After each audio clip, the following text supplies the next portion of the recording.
Жила-была маленькая славная девочка. Всем она была мила, кто только видел ее. Но всех милее и всех дороже была она бабушке, которая уж и не знала, что бы подарить своей любимой внученьке. Подарила она однажды ей шапочку из красного бархата. А так как ей эта шапочка была очень к лицу и ничего другого носить она не хотела, то и стали ее называть Красной Шапочкой. Вот однажды ее мать попросила отнести кусок пирога и бутылку вина к бабушке. Мол, она и больна, и слаба, это ей будет на пользу. Приказала мать в сторону от дороги не забегать, не то упадет и бутылку разобьет, и бабушке тогда ничего не достанется. А когда к бабушке придет, чтобы не забыла с ней поздороваться. Послушалась Красная Шапочка, взяла гостинцы и пошла в путь. А бабушка жила аж за лесом, на полчаса ходьбы от деревни. И чуть только Красная Шапочка вступила в лес, как повстречался ей волк. Девочка, однако же, не знала, что это был за лютый зверь, и ничуть его не испугалась. Она вежливо поздоровалась. Волк тоже вел себя очень прилично, поэтому Красная Шапочка все и рассказала волку, что несет она гостинцы своей любимой бабушке. И пока она рассказывала, как пройти к дому бабушки, волк про себя подумал.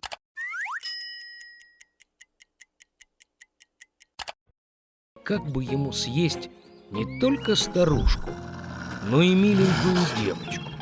И тут волк придумал показать Красной Шапочке огромную поляну с прекрасными цветами. Красная Шапочка, как взглянула на множество дивных цветов, то и подумала, что было бы неплохо принести бабушке свежий пучок цветов, ведь это бы ее тоже порадовало. Да и сбежала с дороги в сторону и стала собирать цветы.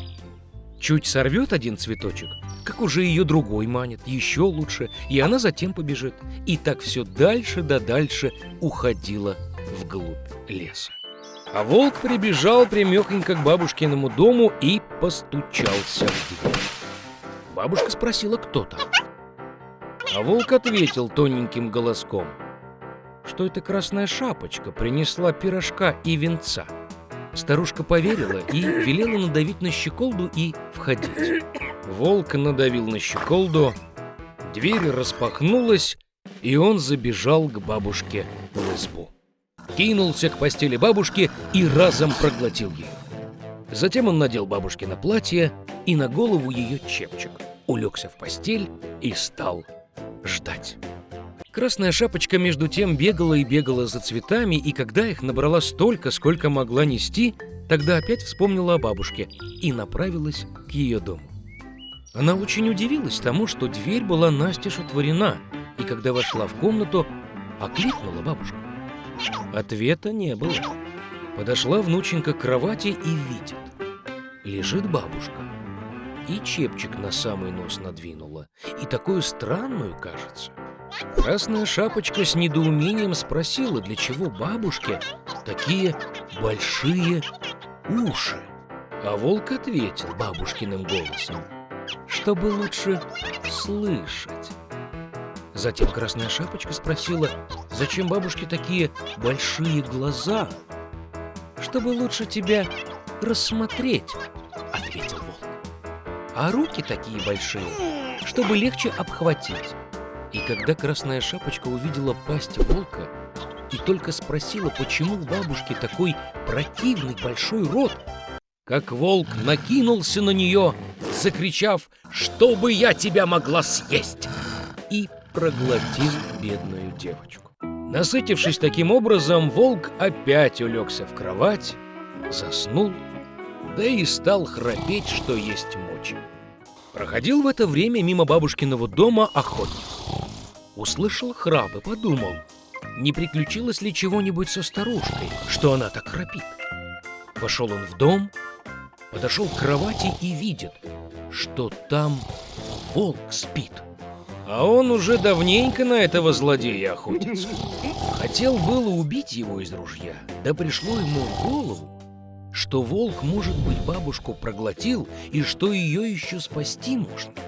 Потому и не выстрелил, а открыл широко волчью пасть и увидел, как там мелькнула Красная Шапочка. выпрыгнула из пасти девочка и сказала, что там еще ее бабушка.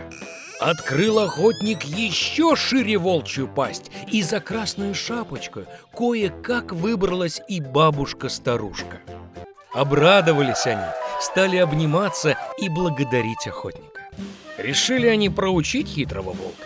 Натаскали поскорее больших камней, напихали их волку в пасть и брюхо и вынесли его во двор.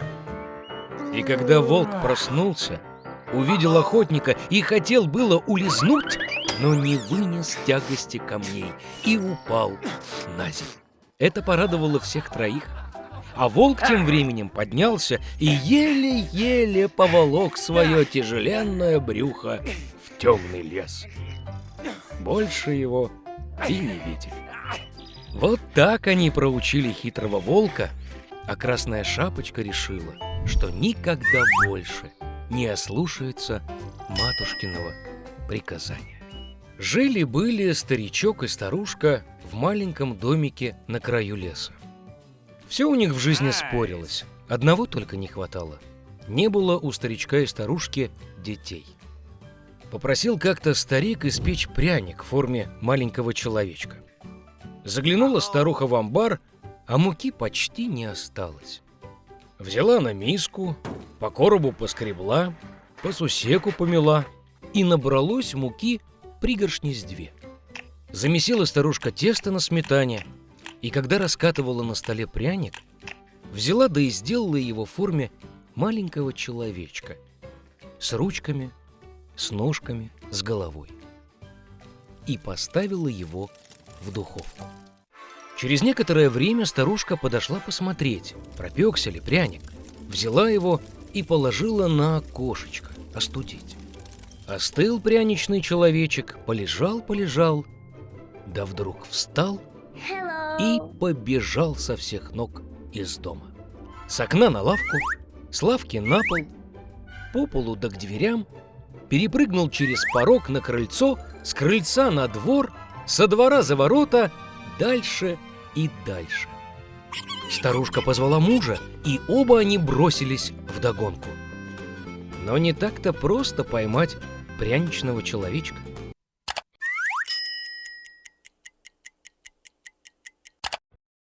Вот уже добежал он до поля, где крестьяне молотили жито. Пробегая мимо, крикнул пряничный человечек им, что убежал уже и от старушки, и от старичка, и от них он тоже легко убежит.